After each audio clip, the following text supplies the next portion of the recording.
أعوذ بالله من الشيطان الرجيم. بسم الله الرحمن الرحيم. الحمد لله رب العالمين الرحمن الرحيم مالك يوم الدين. إياك نعبد وإياك نستعين. اهدنا الصراط المستقيم صراط الذين أنعمت عليهم غير المغضوب عليهم ولا الضالين.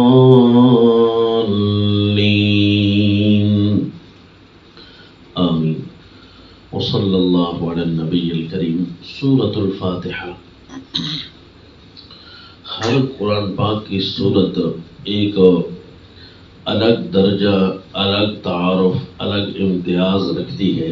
تبھی تو اللہ کریم نے قرآن پاک میں 114 صورتیں بنائی ہیں اور ان کو کتاب بھی کہا گیا ہے. فیہا کتب قیمہ.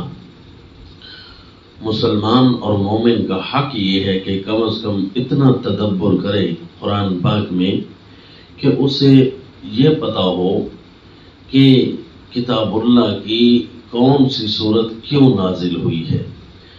اتنا تو اللہ کریم کے پیغام کو دلوں میں بٹھانا چاہیے، چاہے کوئی حافظ قرآن ہو چاہے نہ ہو.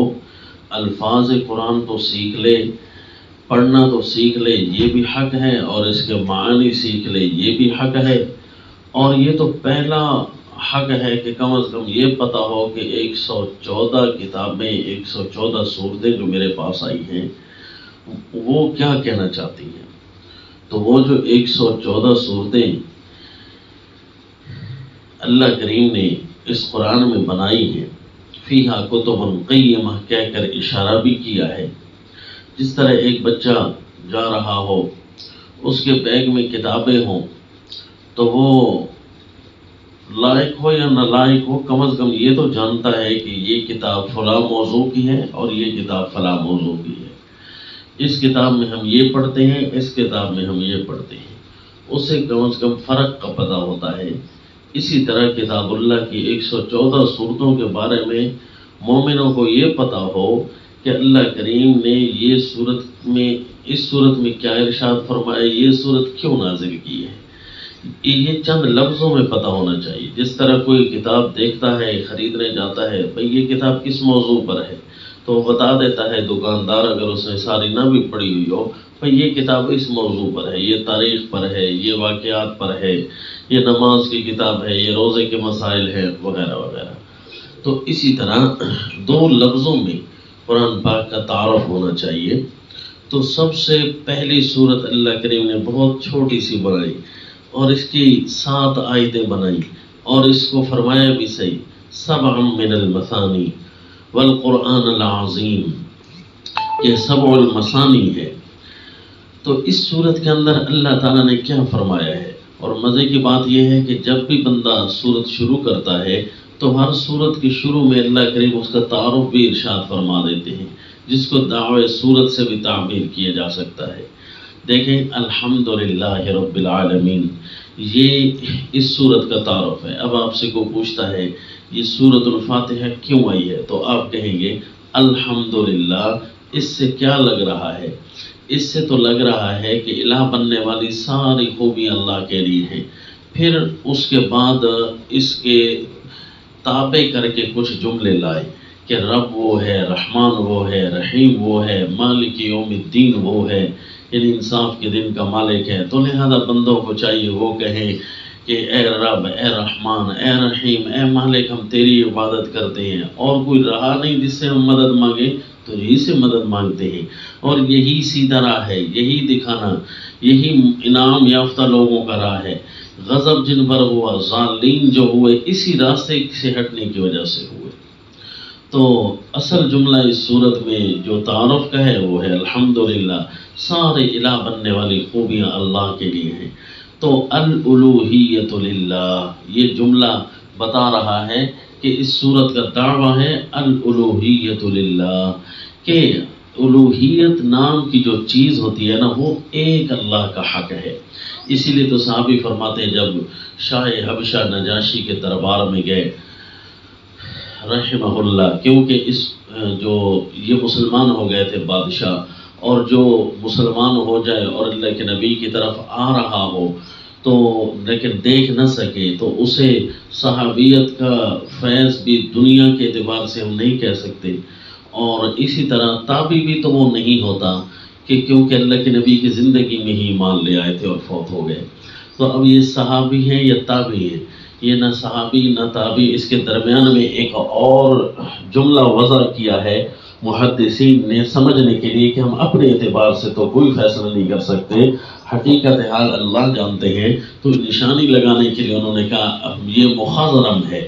مخضرم یعنی یہ جا تو رہا تھا اللہ کے نبی کی زیارت پاک کے لیے، محفل میں حاضری کے لیے، لیکن جو ہے یہ اللہ کے نبی کو پا نہ سکا۔ نابینا صحابی ہوتے ہیں نا، وہ پا تو لیتے ہیں کم از کم، اس لیے شرف صحابیت پوری ہو جاتی ہے۔ تو اب یہ تابعین سے درجہ اونچا ہے اور صحابیت سے درجہ نیچا ہے، مخضرم۔ تو یہ شاہ نجاشی کے دربار میں جب پہلی دفعہ دعوت دینے گئے تو وہاں پر یہی جملہ ارشاد فرمایا کہ جب اس نے پوچھا بھئی آپ لوگوں کی دعوت کا کیا خلاصہ ہے، آپ کیا کہنا چاہتے ہو، کیوں مشرکین مکہ سے آپ لڑے ہوئے ہو؟ تو وہ کہنے لگے ہم اس لیے آئے ہیں لخرج العباد من عبادت العباد الى عبادت رب العباد، ہم اس لیے آئے ہیں کہ بندوں کو بندوں کی عبادت سے نکال کر اللہ کی عبادت میں لگا دیں۔ تو دیکھا الحمدللہ کا بھی یہی دعویٰ ہے کہ دیکھو ساری الہ بننے والی تعریفیں اللہ کے لیے ہیں، تو کسی کے سامنے جھکو گے نہیں۔ تو یہ قرآن کا پہلا تعارف ہے، اور پورے قرآن کا بھی تعارف ہے، اور سورۃ الفاتحہ کا بھی خلاصہ اور تعارف ہے، اس لیے کہ الالوہیت للہ۔ سورۃ الفاتحہ یہ آپ کو اپنا تعارف خود بتا دے گی۔ اب آپ اس کو یاد کریں گے کہ الوہیت للہ یہ اس سورۃ الفاتحہ کا دعویٰ ہے۔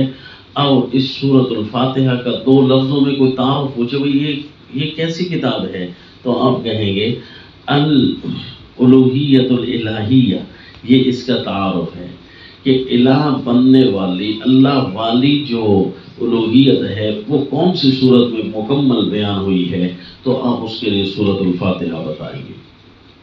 تو یہ ہے یوں قرآن پاک کی ہر صورت کا اگر ذہن میں کم از کم اس کا تعارف یاد ہو تو بندہ کم از کم اس خوشی میں چلا جاتا ہے کہ مجھے قرآن پاک کی ہر صورت کا کم از کم یہ تعارف یاد ہے، مجھے پتہ ہے میرے رب نے میرے ساتھ کیا فرمایا، مجھے کیا حکم فرمایا۔ اور یہ کوئی چھوٹی صورت نہیں ہے، لگنے میں چھوٹی ہے، اتنی بڑی صورت ہے۔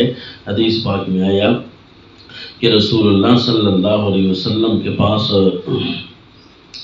جبرائیل امین ہے، مسلم شریف نسائی شریف میں روایت ہے کہ سیدنا ابن عباس رضی اللہ عنہما فرماتے ہیں بینا رسول اللہ صلی اللہ علیہ وسلم وعندہ جبرائیل، کہ کوئی زمانے کی بات ہے کہ اللہ کے نبی صلی اللہ علیہ وسلم کے پاس سیدنا جبرائیل امین بیٹھے تھے۔ اذ سمع نقیضا فوقہ فرفع جبریل بصرہ الی السماء، کہ آپ سیدنا جبرائیل امین نے ایک آواز سنی۔ کیسی آواز؟ اس کو نقیض کہتے ہیں۔ نقیض جس طرح دروازہ کھلنے کی آواز ہوتی ہے اسی طرح کی کوئی آواز ہے، کوئی دروازہ بڑا سا کھلا۔ سیدنا جبرائیل امین نے اپنی نگاہ اوپر آسمان کی طرف اٹھائی اور فرمایا ھذا باب قد فتح من السماء ما فتح قط، اللہ کے نبی یہ آسمان کا ایک ایسا دروازہ کھلا ہے اس سے پہلے وہ دروازہ کھلا ہی کبھی نہیں تھا۔ قال فنزل منه ملک، فرمایا کہ وہاں سے ایک فرشتہ آیا، فأتى النبی صلی اللہ علیہ وسلم، نبی صلی اللہ علیہ وسلم کے پاس تشریف لائے وہ فرشتے اور کہنے لگے ابشر بنورین قد اوتیتہما لم یؤتہما نبی قبلک، اللہ کے نبی آپ کو دو نور عطا ہوئے ہیں، اس کی آپ کو خوشخبری ہو، آپ سے پہلے کسی نبی کو بھی وہ نہیں دیے گئے، یعنی انبیاء اکرام سب سے اعظم لوگ ہوتے ہیں اور ان میں سے آپ کو یہ ایک ایسے دو نوروں کی خوشخبری ہو جو آپ سے پہلے کبھی نہیں ہے۔ آپ نے پوچھا وہ کیا ہیں؟ فرمایا فاتحۃ الکتاب و خواتیم سورۃ البقرہ کہ سورۃ الفاتحہ اور سورۃ البقرہ کی اختتامی آیات یہ 3 ہیں للہ ما فی السماوات سے، یہ 2 ہیں آمن الرسول سے، دونوں کے بارے میں روایتیں ملتی ہیں۔ تو آپ صلی اللہ علیہ وسلم کو خوشخبری ملی تھی اس صورت کے، اب دیکھنے میں تو چھوٹی ہے لیکن پیغام کتنا بڑا تھا اور روشنی کتنی بڑی تھی۔ الالوہیت للہ، الالوہیت الالہیہ، الالوہیت للہ یہ دعویٰ ہے، اور الالوہیت الالہیہ یہ اس صورت کا تعارف ہے 2 لفظوں میں یاد کرنے کے لیے۔ تبھی تو فرمایا اتنا بڑا نور ہے۔ سورۃ البقرہ کے اختتام پر بھی یہ سب کاروائی ذکر ہے، اسی الوہیت کا ذکر ہے کہ للہ ما فی السماوات، اور پھر اسی پر ایمان اور مغفرت کی آیت کو مرتب فرمایا۔ اسی لیے تو یہ صورت سب سے بڑی اور اعلیٰ ہے۔ اور آپ صلی اللہ علیہ وسلم نے اپنے ایک صحابی سے فرمایا تھا خوشخبری دینے کے لیے، اللہ کے نبی صلی اللہ علیہ وسلم نے، حدیث پاک میں آتا ہے ایک صحابی ہیں وہ نماز پڑھ رہے تھے تو وہاں پر آپ صلی اللہ علیہ وسلم نے انہیں بلایا۔ الفاظ روایت کی یوں ہے کہ حضرت نبی صلی اللہ علیہ وسلم، امام مالک کی روایت ہے کہ نبی صلی اللہ علیہ وسلم نے ندا دی ابی بن کعب، حضرت ابی بن کعب کو، وہ نماز پڑھ رہے تھے مسجد میں۔ فلما فرغ من صلاتہ، جب نماز سے فارغ ہوئے، لحقہ، اللہ کے نبی کے پاس آئے۔ قال فوضع النبی صلی اللہ علیہ وسلم یدہ علی یدی، اللہ کے نبی نے اپنے ہاتھ مبارک کو میرے ہاتھ پر رکھا۔ وہو یرید ان یخرج من باب المسجد، وہ اللہ کے نبی اس وقت مسجد سے نکلنا چاہ رہے تھے۔ تو آپ نے فرمایا انی لارجو ان لا تخرج من باب المسجد حتى تعلم سورة ما انزل في التوراة ولا في الانجیل ولا في القرآن مثلها۔ میں یہ چاہتا ہوں، حضرت ابی بن کعب کے ہاتھ میں ہاتھ بھی دیا ہوا ہے، مسجد سے نکل بھی رہی ہیں، فرمایا کہ میں چاہتا ہوں کہ تجھے سب سے بڑی صورت بتاؤں، ایک ایسی صورت جو نہ تورات میں، نہ انجیل میں، نہ قرآن میں پھر اس جیسی آئی ہے۔ تو حضرت ابی نے فرمایا فجعلت ابتی فی المشی رجاء ذلک، تو حضرت ابی بن کعب فرماتے ہیں میں پیچھے پیچھے تھوڑا آہستہ آہستہ قدم اٹھانے لگا تاکہ اللہ کے نبی جو ہے وہ بات اپنی پوری فرمائیں، میں جلدی نہ کروں، ایسا نہ ہو کہ نکل نہ جاؤں۔ ثم قلت یا رسول اللہ ما السورۃ التی وعدتنی، اللہ کے نبی وہ صورت کون سی ہے جس کا آپ نے میرے ساتھ وعدہ کیا؟ آپ نے فرمایا کیف تقرأ اذا افتتحت الصلاۃ، آپ جب نماز شروع کرتے ہو تو کیسے پڑھتے ہو، یعنی وہ میں نے آپ کو کیسے سکھائی ہوئی ہے؟ تو آپ نے فرمایا فقرأت علی الحمد للہ رب العالمین حتی اتیت علی آخرها، فرماتے ہیں کہ میں نے الحمدللہ رب العالمین پڑھا حتیٰ کہ اس کے آخر تک پہنچا۔ آپ نے فرمایا ہی هذه السورة وهي السبع المثانی والقرآن العظیم الذی اعطیت، فرمایا یہی وہ صورت ہے جو جس جیسی اور کوئی نازل ہی نہیں ہوئی، اور یہی سبع المثانی ہے جس کا تذکرہ سورہ الحجر میں ہے، اور یہی قرآن العظیم ہے جو مجھے دیا گیا ہے۔ اس کی وجہ یہی یہ پورے قرآن کے لیے باعتبار متن کے ہیں، اور آگے پورا قرآن یہ درس وحدانیت اور درس الوہیت یہ ایک شرح ہے۔ تو اس لیے یہ دیکھنے میں تو چھوٹی سی صورت ہے لیکن یہ صورت آئی کیوں ہے؟ یہ اللہ کی الوہیت بتانے اور سمجھانے کے لیے آئی ہے۔ الالوہیت للہ وما علینا الا البلاغ۔